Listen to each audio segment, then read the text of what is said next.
markaad u baahan tahay inaad CD barnaamij ku duubtid waxaad leedahay copy, right click copy ama right click send to, labada midba.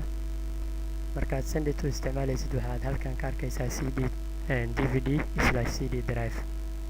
marka send to waa dhankaas, haddaan taabano wuxuu ku leeyahay yes.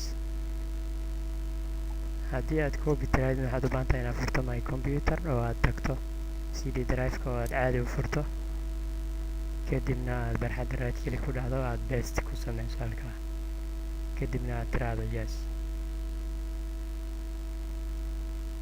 waxaa halkan ku haystaa qaybtan CD writing tasks.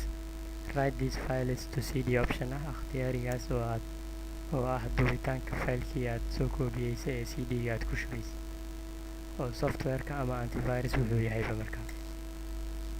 markaad click siiso waxaa kusoo baxaya duubista barnaamijka duubista CD-ga. waxaa halkan ku qoranaysaa magaca software-ka waxaad rabta ayaad ka dhigaysaa, ama antivirus ama waxaad doonto. next ayaad halkan ku haysataa. markaad next tiraahdo waxaa lagaaga baahan yahay inaad geliso, ama intaadan dhigin ka horba, CD faaruqa oo wax ku duubmi karaan.